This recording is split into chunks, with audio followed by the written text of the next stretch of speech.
So he'll be taking us on this very, very interesting topic. This is not changing.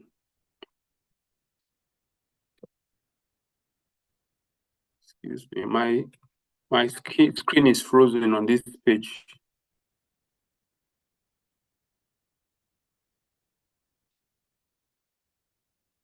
Let me see.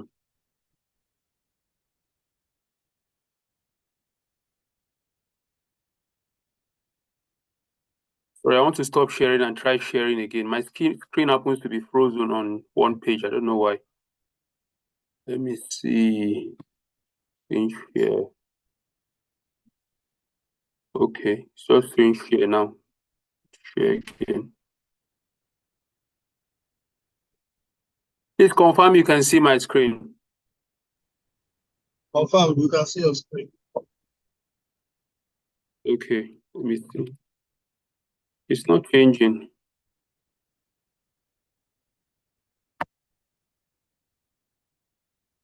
For some reason, it's not switching slides. Let me share my whole screen and see.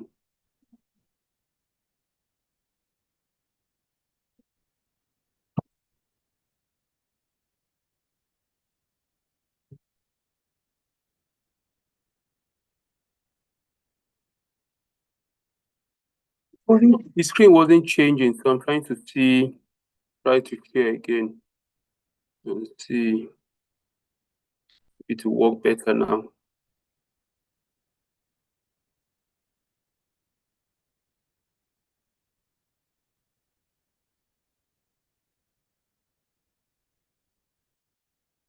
Dr. John Jack, maybe you can you share from your end? I don't know whether you have this, what I'm sharing, the program. It's not changing from one slide to another. I don't know why. It's frozen on just this one slide. Do you have the program, Dr. John Jack? No, I don't. Okay. Let's see. Let me try again. When I try to share, it's frozen on just one screen. I don't know why. See, screen.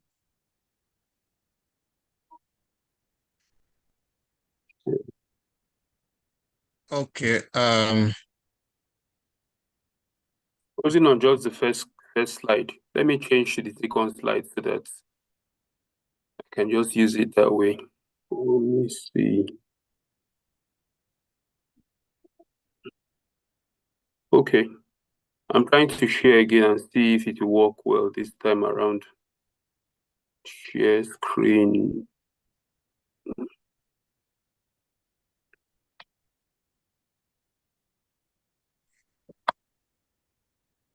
Please, can you see my screen now? Yes, you can see your screen now. Okay, so we start. Unfortunately, when I put it on presentation mode, it stops moving from slide to slide. I don't know why that is the case for some reason. So we have the welcome address, which is supposed to be taken by the Education Committee Chair. I do not know if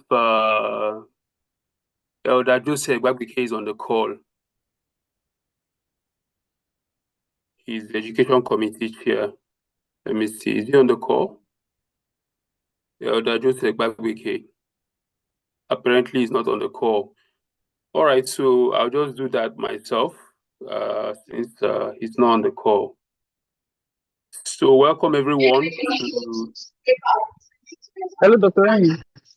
Yes, please. Okay, the District Committee Chair and Engineer Ben is on the call. Oh, Engineer Ben? Yes, sir. Oh, okay. I thought it was Elder Joseph Gbagbike. Okay, that's fine. Engineer Ben, sorry about that. Please, can you go ahead and give the welcome address? Somebody is muted. Whoever is speaking or has the microphone unmuted, please mute yourself. Mr. Ben, Engineer Ben, please go ahead with the welcome address.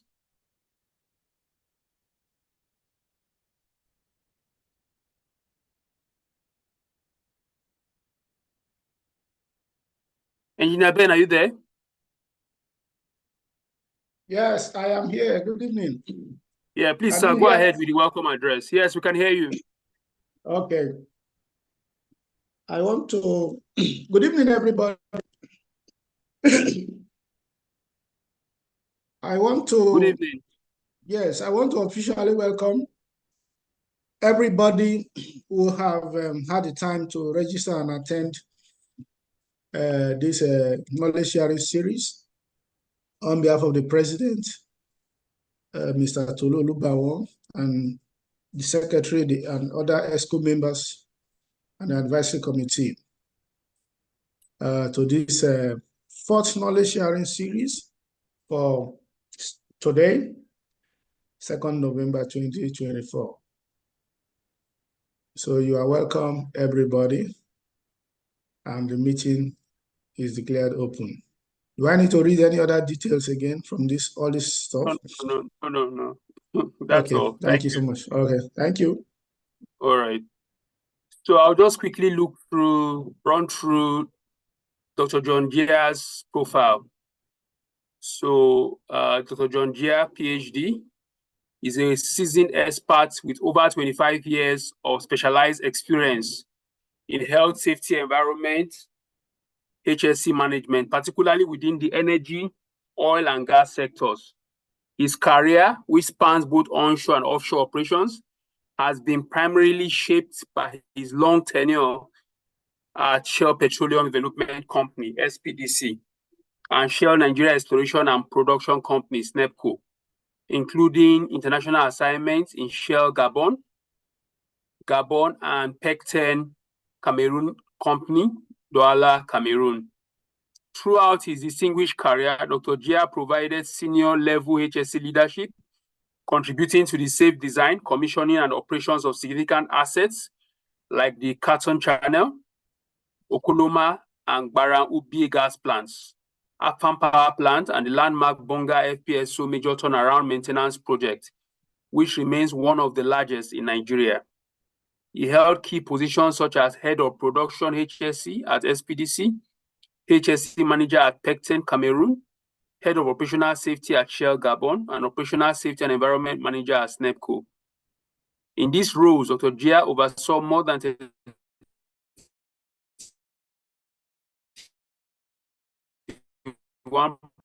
production stations, 10 gas plants per day, 10 field logistics bases, and numerous staff and contractors. His responsibilities also include managing HSE of a large oil and gas terminal, 3 FPSOs, and a power generating 441 megawatts of energy. Power generation plant generating 441 megawatts of energy. As a qualified HSSC assessor, he played a crucial role in ensuring the competence of senior executives globally within Shell. Dr. Gia's expertise covers a broad spectrum of HSE disciplines, including risk management, incident investigation, emergency response, asset integrity, and HSE management system development. Post his tenure at Shell, he served as General Manager, HSE at Niger Delta Exploration and Production, and as Deputy Vice President of HSE at Hess Energies Limited, where he was instrumental to building their HSE organization. He's also well-versed in the development and implementation of environmental, social, and health safety system in line with International Finance Corporation, IFC guidelines, helping organizations secure and maintain necessary financing. He is the author of the book, Oil and Gas, Production Operations and Maintenance for Non-Operations Personnel. There you have it, Dr. John Gia, you're welcome. I'll stop sharing now so that you can start sharing from your end, your presentation. Thank you very much for this privilege to hear from you today. I'll stop sharing. Thank you very much, the chair, for the occasion. Dr. Henry and colleagues, it's a privilege, very huge privilege, being part of the knowledge sharing. Can you see my screen? Yes, Yes, we sir. can. All right. Come. Did it move?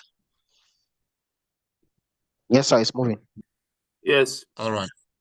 So I will just briefly, how many minutes? 20, 30? 30 minutes, please. 30 minutes, sir. 30, okay, good. That's long enough. So I will just go through this outline, a bit of introduction, and down to the future of risk management and conclusion. So I would just say by way of introduction that we know that in today's environment is a complex environment. Therefore, the discussion on risk management becomes extremely critical and important. Risk is a complex environment, not only in terms of work, in terms of even our daily lives and so on. So we are then saying that looking at using Swiss cheese as one of the tools available to us as HSE people, safety people, becomes very important because it's a powerful tool for understanding and mitigating risk.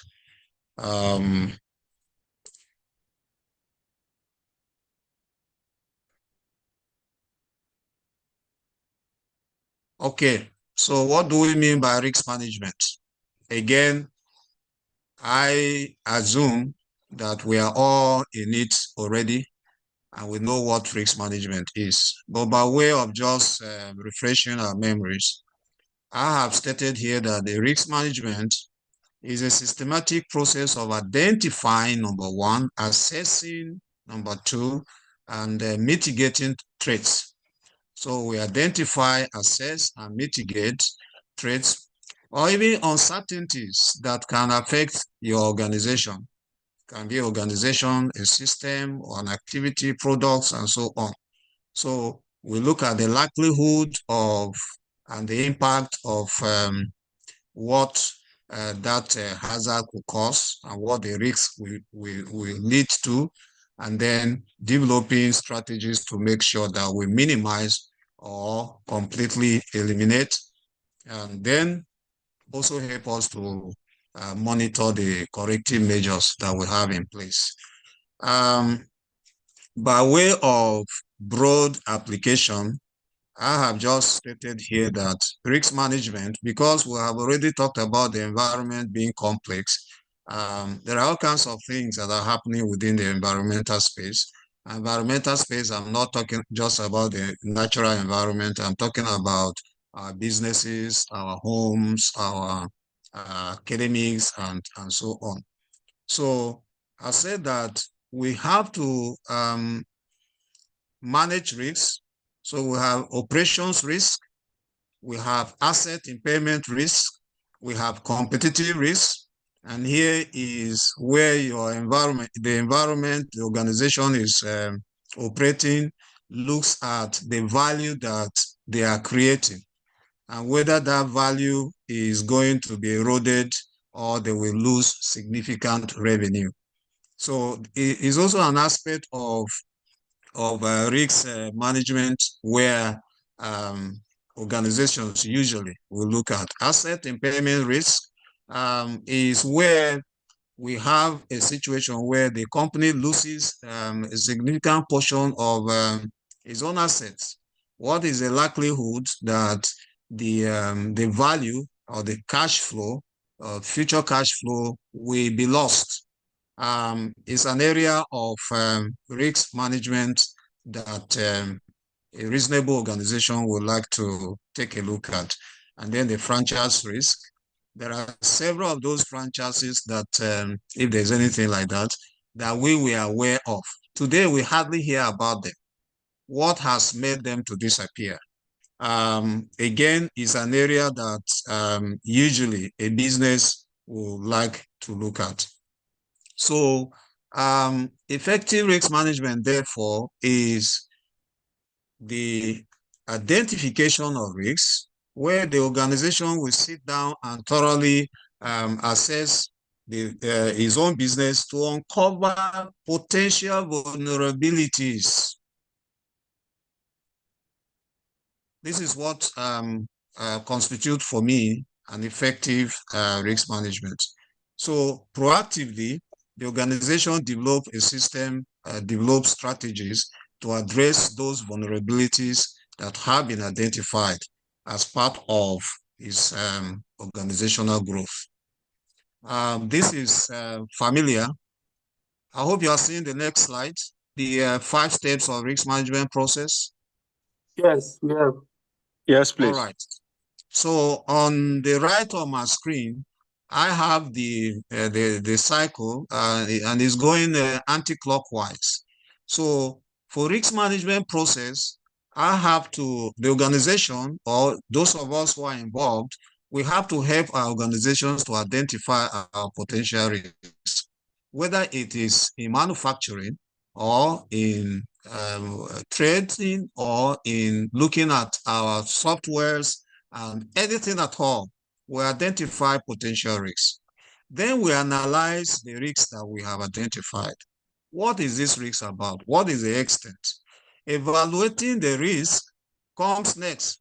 So when we evaluate and we can tell, is it a high risk? Is it a medium risk? What is the probability that this risk will be, this hazard will lead to a risk, and the risk will impact our organization? And then you treat. Treating here simply means looking at those control measures, mitigation measures, those barriers that we want to place in the path of the hazard being released, leading to a risk. And we monitor.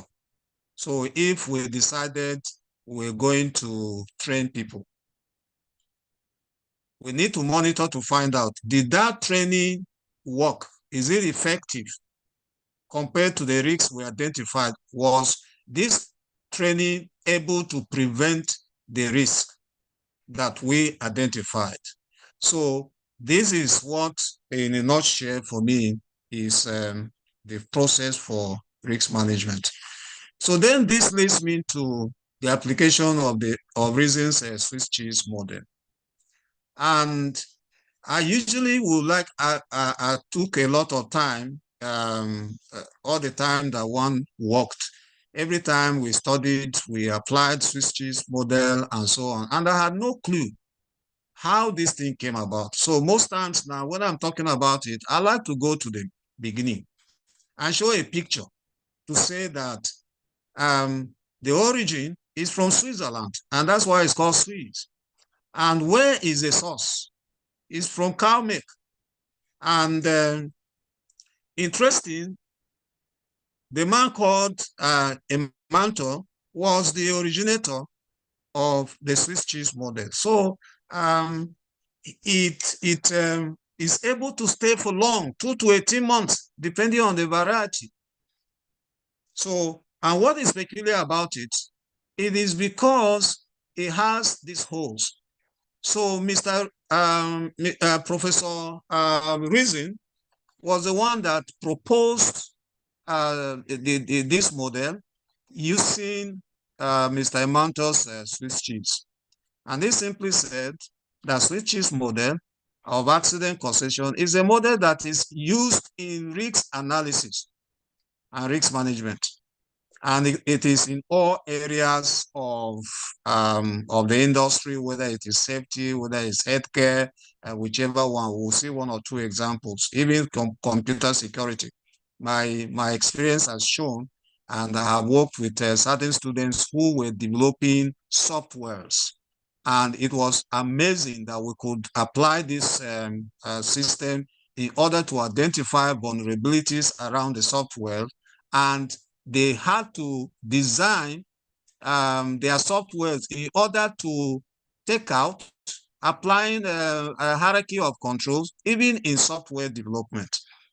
So Mr. Mantle said that human systems are like multiple slices of the Swiss cheese, in which case those holes are randomly placed and they are stacked side by side. And those holes are actually what he's referring to as threats. affecting the different layers. That's what he said. So if we take an organization and we slice it, there are controls that are randomly. Those holes are random. They are not from one end of this, the cheese to the other. They are randomly placed, just like I showed in that picture. And for any reason, the holes are those weaknesses that are in controls. That's what Mr. Reason said. Now, he went on to say that those holes are, in theory, lapses and weaknesses in the defense. So each slice is a defense. And each slice with a hole, there are weaknesses in those defenses. And then he said, for any reason, if the holes align, because we are putting the slices side by side, if they align, because these holes are moving, the lapses are not static. Things can happen and they will change. But if for any reason they align, they lead to a failure. They lead to an accident. So I then mentioned the next one. The second point, bullet point there is that the model of accident causation illustrates that although many layers of defense lie between hazards and accidents, there are flaws in each layer. So if aligned, they will cause an accident. So I have already mentioned the fact that those holes are what is known as eyes, according to Mr. Emanto's Swiss cheese, his cheese. Now, so what are the key components of the model? You have barriers, you have the holes, and you have the alignment. These are the key components. So you have barriers and those holes and the alignment. So if any of these aligns, we are going to have issues. So most times our defenses, our controls will represent those weaknesses. So if they align together, I will soon look at one or two examples.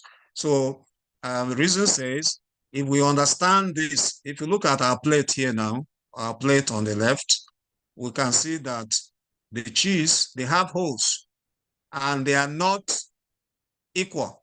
They are not regular. They are just dotted here and there. But the movements here and there can cause them to align, leading to an incident. So this is what we are talking about, where a system produces failures when the holes or each of the slices momentarily aligns, permitting, in Reason's words, a trajectory of accident opportunity.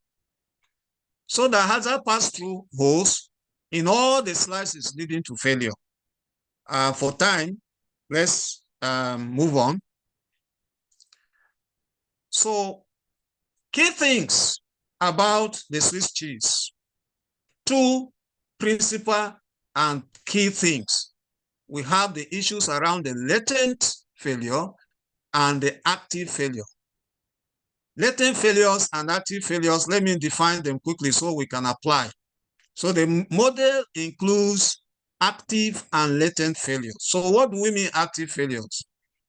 They encompass the unsafe acts that can be directly linked to an accident, such as in the case of an aircraft that we gave a navigation error. So you find an aircraft that took off, and because we don't have highways in the air, they use navigational equipment to be able to move from one place to the other. And if for any reason those equipment do not work, they fail, an aircraft can have an accident because the pilot is flying blind and he has no clue whether it's going to run into a mountain or not. That's active failure. But for latent failure, this includes contributory factors that may lie dormant for days, weeks, months, and sometimes it can be years until an active failure we activate that from, we activate it. So this span the first three domains of failures as far as reason is concerned. So what reason has said here is that for every failure to occur, there has to be hazards that are, there has to be controls that are three of them, at least three of them, protecting and preventing the hazard from happening. But if the controls, the three of them have holes inside, if there are failures, if there are issues with those controls, they may be there dormant without leading to any accident until the fourth control, which will now be an active failure occurs, happens. Now, let me give an example. If we have driving, for example, we have a vehicle and we have an accident, maybe vehicle accident.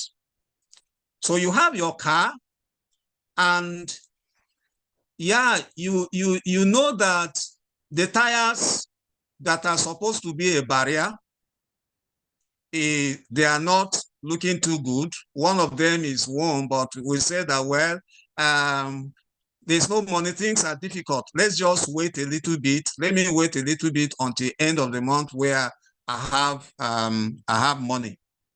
So you are driving it. There is a failure. There's a hole on your vehicle as far as the tires as a control is concerned. The hole of one of the tires or two of them, but the accident has not happened, but it is lying dormant. So that is a failure that is latent, that is lying dormant without being activated. Now, the next one will be the weight of your vehicle. So your vehicle is supposed to maybe take around 6-7 persons. And we say, well, we have a meeting, there are no vehicles, so let's just take a little more number of persons and then add additional equipment and so on it. So the vehicle becomes overloaded. The designed weight for that vehicle has been exceeded. Okay, the vehicle will still move, but there is a hole already created because you have overloaded the vehicle, but you are not going to have an accident immediately. There may also be the driver whom you may have asked to drive. You don't know him, or maybe he's not that too good. Or let me just take an example of the road. We are supposed to have a good road, which is also a good road is supposed to be a clear control. But there are potholes on the road, so there's no problem. There are holes on it already, on that control. So you then have somebody, he takes the vehicle that has problems with the tires as holes. He overloads the vehicle as holes. He's driving on the road that has holes. They are all latent failures until he actively, because it's raining, he didn't see the pothole that has been covered. So he entered into the pothole. And because the tires are already worn out, the vehicle is already overloaded and so on, we have a somersault or an accident.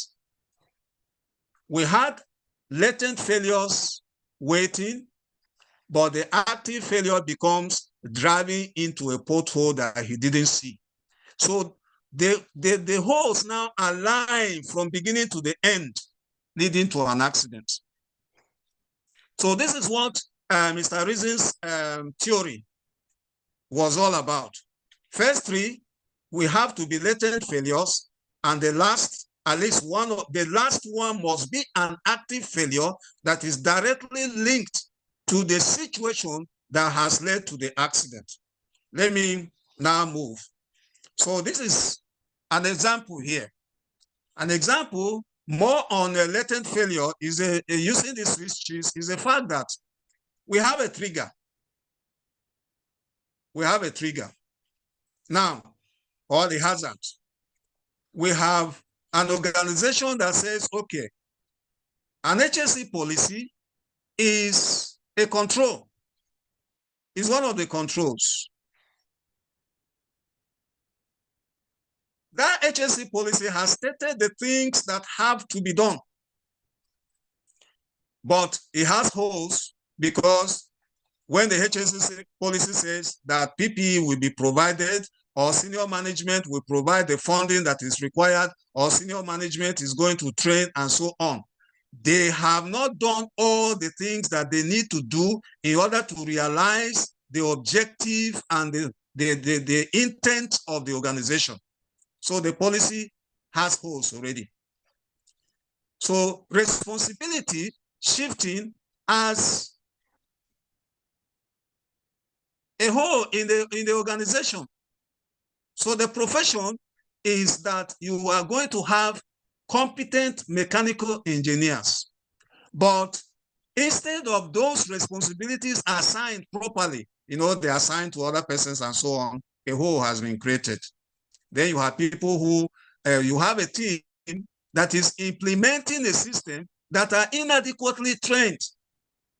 But why all these things are there, the holes have been created, there are inadequacies that are there, nothing actually happened until we had an individual, a mechanical technician, who went to work and he had a clumsy maintenance situation and didn't have attention.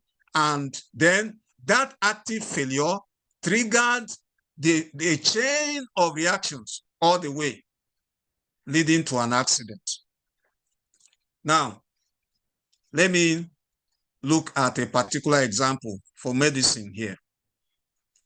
So here is a situation where somebody comes in for surgery and they know that they are going to manage surgeries for people who do not speak a particular language. So what did they do?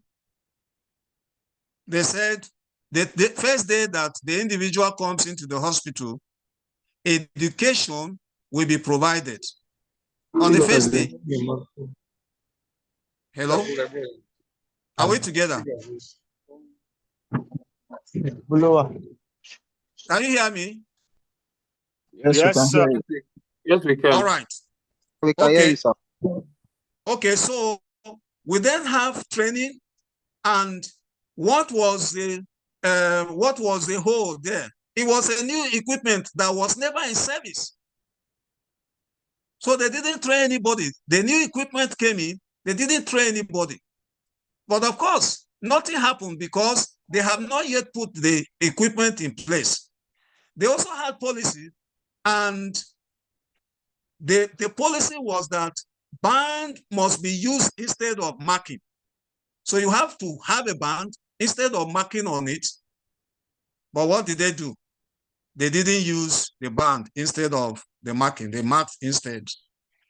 Now, application of technology, they said that there has to be a video translation.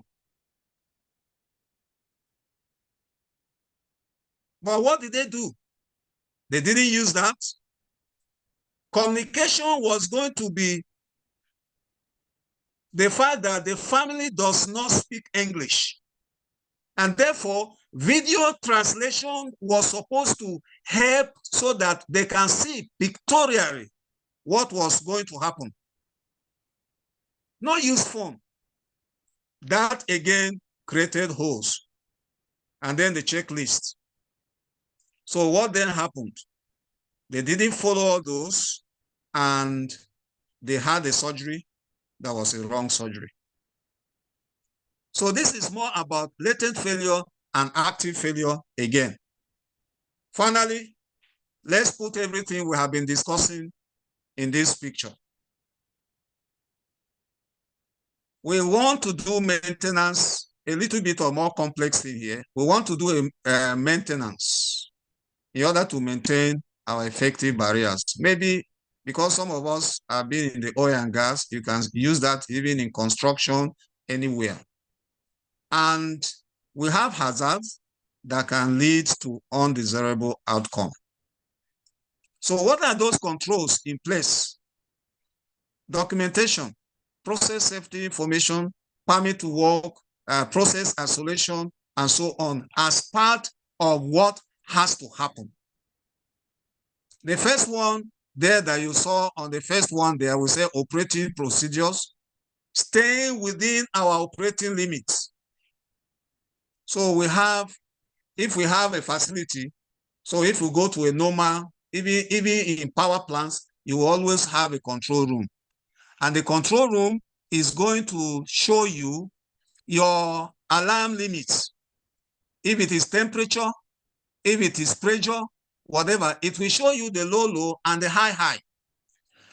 The plant is supposed to operate within this limit, which is called operating limit.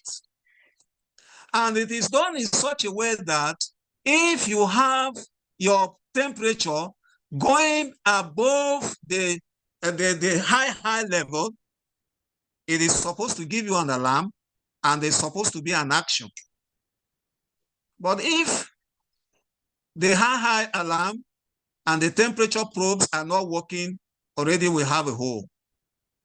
If the individual is supposed to have done maintenance by using permit to work where there is proper isolation and they didn't do it, they have created a hole. If there is going to be issues around management of change, so we have decided that, okay, this plant, we need to carry out some changes. Maybe we want to increase the capacity, so the piping has to change in order to increase the capacity and improve the flow. We called engineers, they went to the market, sourced materials, came and changed, cut, and joined. Maybe there was supposed to be a valve for isolation. They felt well, they will remove that valve. They did not carry out a management of change, looking at the risks and associated risks. What risks have we introduced into this system? What will be the impact? What is the severity of those impacts? How does the increased risk impact on the already controls that are already built in place? How does this affect the balance of our hierarchy of controls? That is not done, so you have a hole that has been created. The maintenance of equipment, you are supposed to maintain your equipment at so and so time. Maybe the machine is supposed to run for 1,000 RPM, and after that, those are the after that you shut down, do your preventive maintenance, but things are not going on the way they are supposed to go. You look at your maintenance data, maybe those of you that have morning reports and so on, you see that your preventive maintenance, the percentage is low compared to your corrective maintenance. It means that something is already there, holes have been created. How do you mitigate that? So if for any reason, you then send somebody out in the field who is not competent and he has carried out an activity, then all these holes that we have talked about in the controls are learning. It could lead to an explosion, it could lead to a gas release, it could lead to fire, and so on and so forth.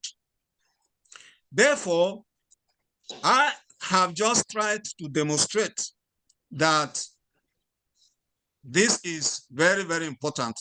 In order to conclude, SwissCheese is of various benefits, helping us to improve awareness, to help us to better resource, apply our resource correctly, and we leverage on it to create a more resilient organization.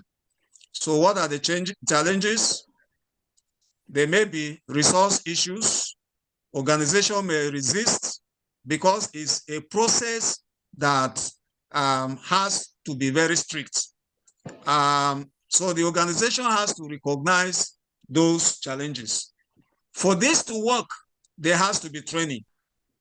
There has to be systematic reasoning in the application of the SwissCheese model.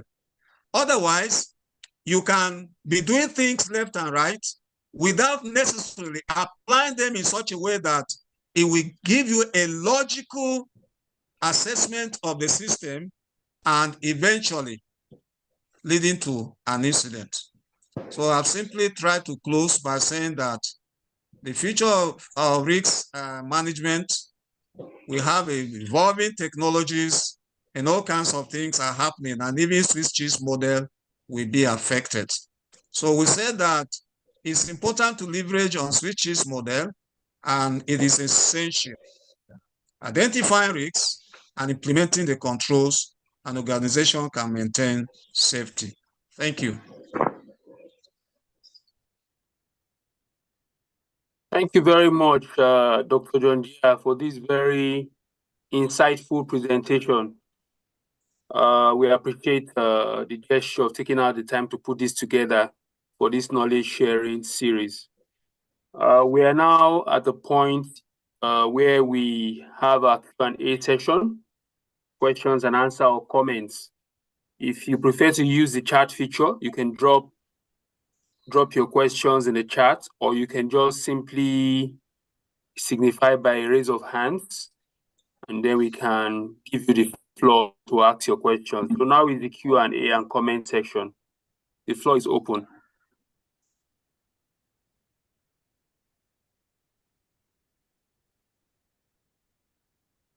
Not sure I can see any hands raised. Hello, good afternoon. Oh, good afternoon. Please go ahead. Yeah. Introduce yourself and go ahead. Yes, my name is Ike. Yeah, Ike. Yeah, I really commend the training that Prof just completed now. But I joined a bit late. But the model is very, very quite explanatory and very, very good. Now, my question is, I just want to confirm if I'm right. Does it mean that for an accident to happen in an organization, all those holes on the cheese will be available? You understand? That's the modem. Does it mean that all those holes will be there for those accidents can happen? In other words, all those gaps, will they be there before the accident happen? That's my question, please. I just need clarity on that. Thank you. All right. Dr. John Gia, you want to respond? Okay, so I gave an example, a particular example. The holes, every slice of the control, several controls, there are several controls in order to prevent particular risks from occurring. And there may be several layers of the control. And we are simply saying that each layer usually will have holes. There will be failures in there lying dormant. It may not be one, there could be several. But because it is like several holes within that particular slice, they may be moving. So in one slice, it does not mean that all the holes in one slice we have to, in all the holes from one slice to the other, to the other, to the other, we all align. No, it's only one. If we go back to,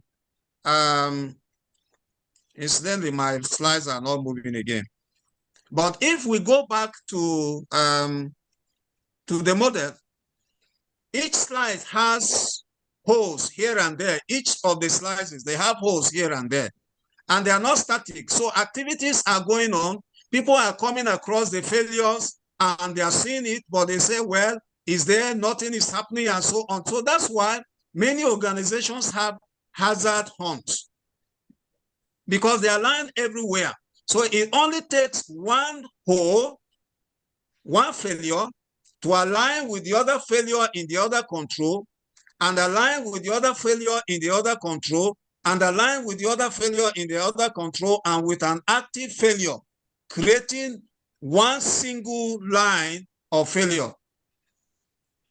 In some places, if you have a very poor organization, poor safety system, there may be several of those holes aligning together, which will be catastrophic. But usually, we are looking at just one hole aligning with another hole of another control, and so on and so forth, until an active failure triggers all of them to fail. I'm not sure whether I've responded. Yes, very well, sir. Thank you very much. Thank you. Thank you. Quite understood, sir. Thank you very much for the clarity. Thank you, sir. All right. All right. Thanks. Anyone else wants to take the floor? Question, answers will be given. Comments. I can see some comments in the chat. Wonderful presentation. Thank you, sir, for this blissful presentation. And so on and so forth. Great presentation. A lot of accolades coming in for Dr. John Gia. But do we have any questions as we begin to round up? Can take one or two more questions. You can just unmute yourself and have the floor if you have a question.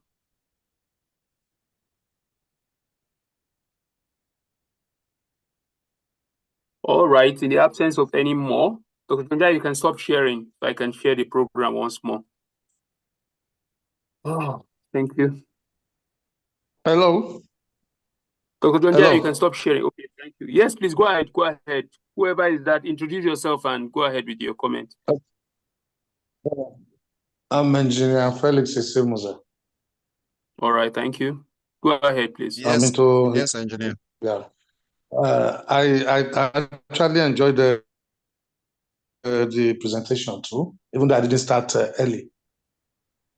Prof made it very clear that failure of any particular control at the different stages of control showcases that there is something happening, and that is why hazards and others are usually done. So what I really wanted to ask is, from this Swiss model we are talking about, I'm not really seeing so much difference from the way the bow tie system equally operates, because it's more of a risk assessment thing, controls put in place, those safeguards that are in place, any particular leakage from one end to the other, even though it's not the same pole, that failure will result to the major disaster. But in this particular case, what I wanted to ask is, for instance, okay, you have a vessel, and in that vessel, you have different controls, feed forward, feedback mechanism, that you have a different layer with different logic control, logic voting, So what effects would these actually have? I'm talking about the control loop system now, in this particular, because those are minute things when you do the seal. That is layers of protection you are considering. So does this Swiss model take into cognizance those other minute things? Because from logic control, for instance, one could fail and the other one will take over the control, which means there is still one that is redundant while the other one is working. It all depends on the vote, whether 2-3 or 1-3. So does that one really count with this model? I didn't start early with you. That's why I didn't get the whole thing. Thank you, Prof. So thanks. No Prof. Before they will come and arrest me. But thanks, engineer. Even the same system you are talking about, all the controls that are within the same systems, you know that they are graded. Yes.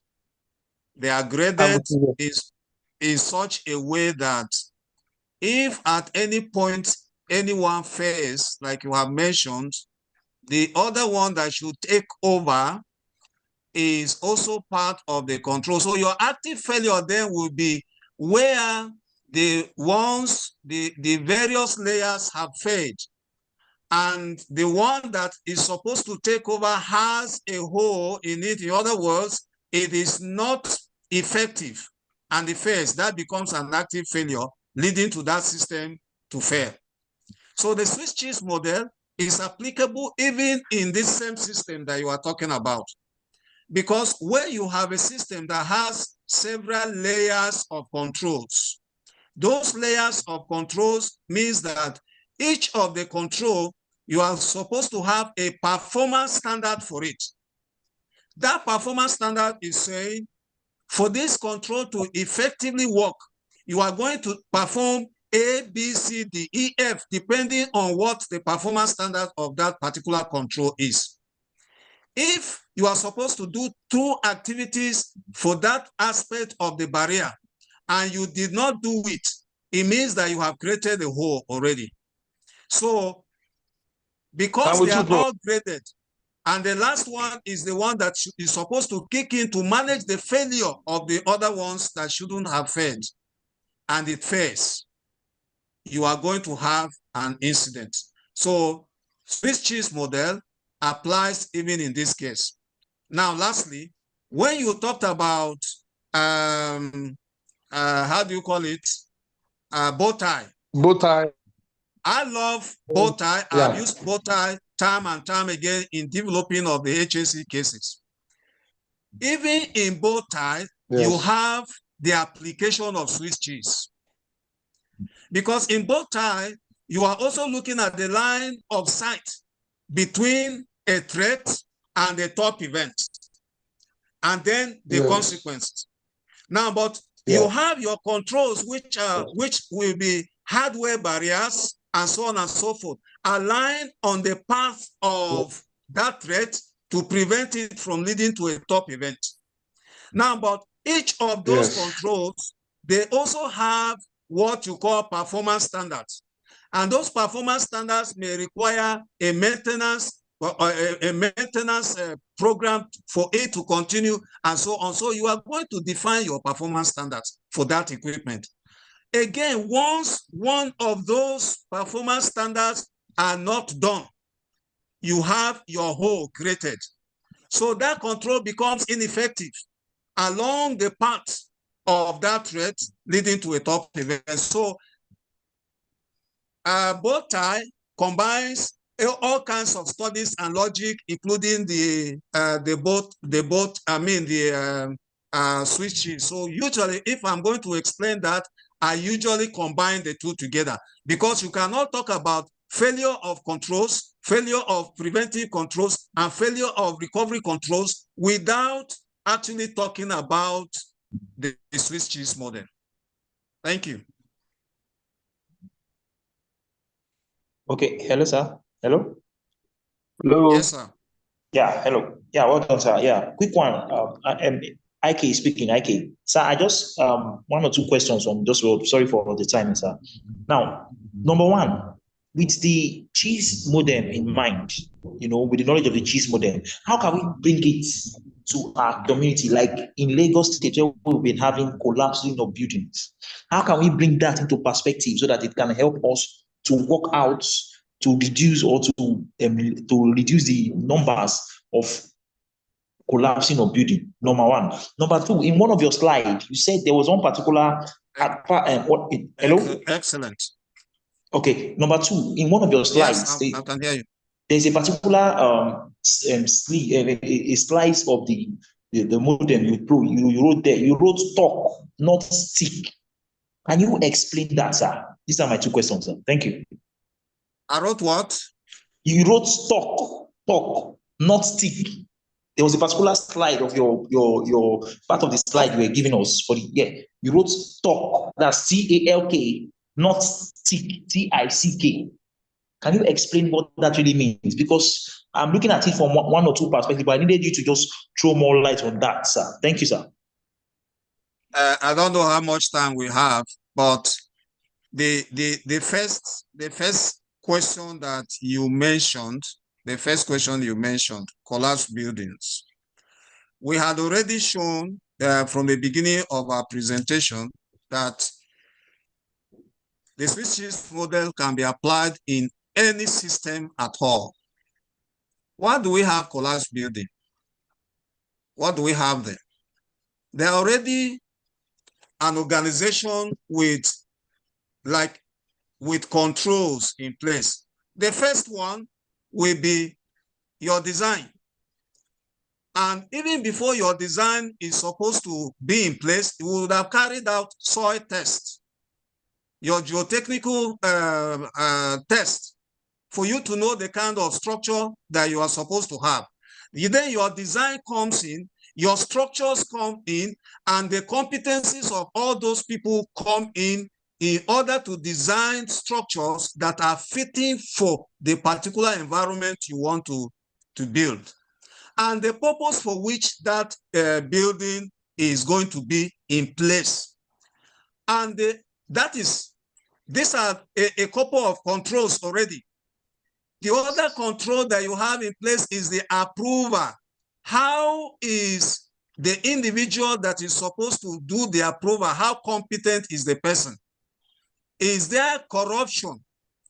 What is the process? So if you don't have the right process, you already have holes created in that control of the approver. The other one is material selection. Your design, your quantities are supposed to be specific on the count of the strength of material, your material selection. Did you have the right quantity surveyor to give you what is supposed to be? That if you don't have, is a hole that has been created in mitigating the journey to collapse, preventing collapse building. The other control, which may also be part of that, is supervision. Your supervisor, your civil engineer, how competent is he? That is your civil engineer and site management, site supervision is one of the controls. If the guy is not correct, there will also be a problem there. A hole has been created. If you then go to the construction itself, what was supposed to be the floors? How many floors was it approved? How did they stick to compliance? If they didn't comply or there were changes midway, maybe they say, okay, we were planning initially for about 10 floors, but for ABCD, we are going to 15. This is management of change. Change has occurred. Did they go back to do a study to see what are the hazards that you are introducing that will override whatever controls that were in place before? Once you build above that, all your hazards, all your holes have aligned, and you are definitely going to have collapse building. So I'm trying to tell you that we can apply these switches in any system at all. Now, the last question you talked about that I mentioned stock. I can't remember exactly because I was saying several things. So can you remember the particular slides?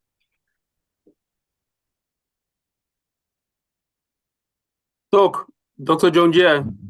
Yes. Please, I would like us to just wrap up now. We've run out of time. So if you can just review and drop in the chats a few questions in the chat as well while we are just rounding up. Those who drop questions in the chat, please bear with us. Just stay back a bit after the call ends, after the meeting ends. And then Dr. John Jia will address your questions in the chat itself. He will drop answers for you in the chat forum. This second one you're considering also, you can also still use the chat forum to possibly drop a feedback for that particular question. So now we just have to wrap up. Thank you very much, everyone, for your understanding. We'll just quickly look at the program. Now is the time to appreciate the presenter. And this is to be done by a member of the ESCO. I want to give the honors to President, Mr. Tolu Olubanwo, to do the presentation. But I want to quickly share first the, just a second, share screen. Okay.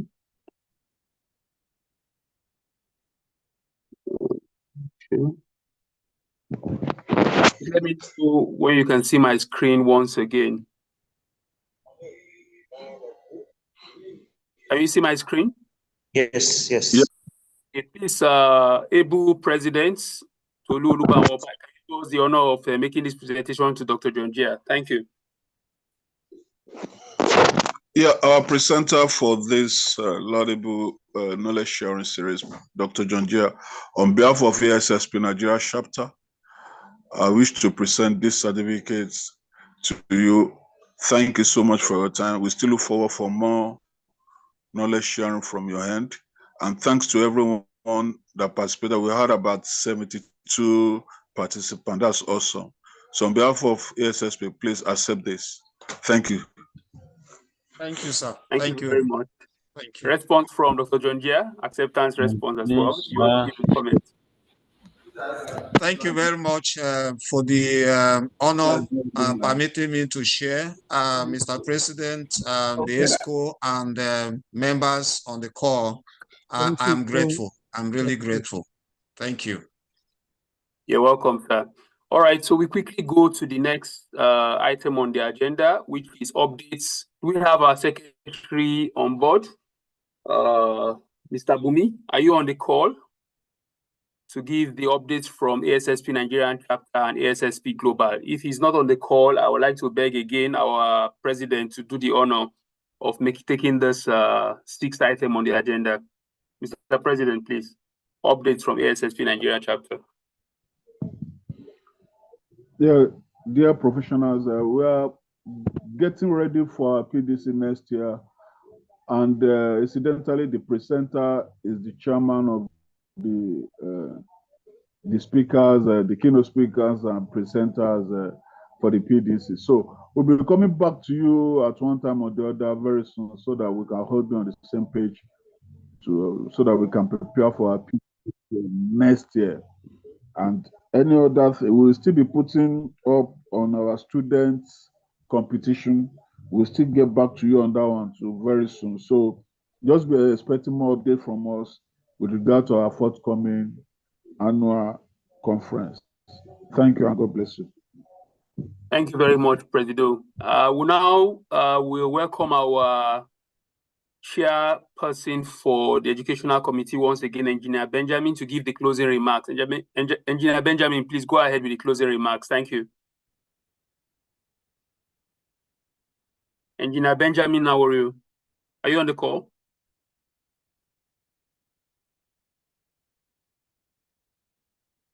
Can anyone hear me? Loud and clear, sir. Loud and clear. Okay, so is Engineer Benjamin still on the call? Okay, if it's not, then I'll just make the closing remarks. Thank you everyone for joining on this call, taking our time to participate in this knowledge sharing series. It's been a very, very educative and enlightening one.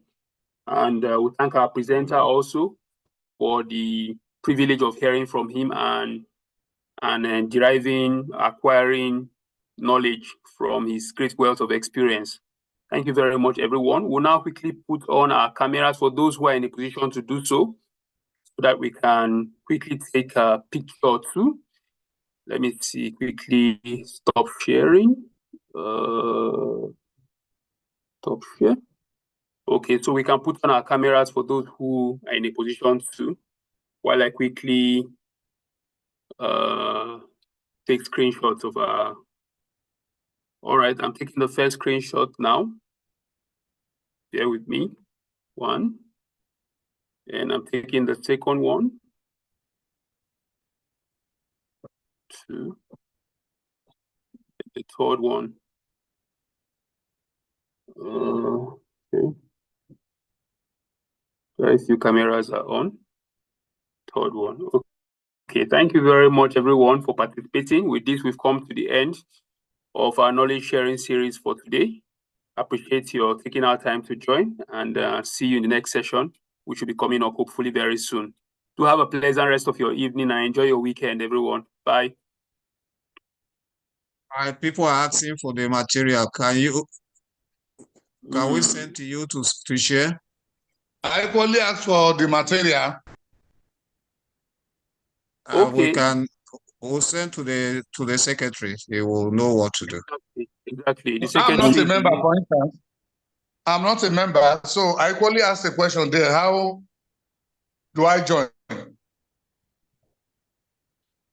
Okay, we'll revert back to you. Go to the secretary or the president. We will refer you to the membership share. It's easy to join, sir.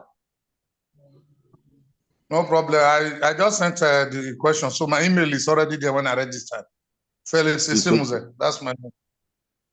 You're All right. welcome. Thank you very much. We'll reach out to you. Yeah. Thank you. Okay. All right. Bye, everyone. Thank you, ladies. Bye. Have a lovely week ahead. Yeah. Bye, everyone.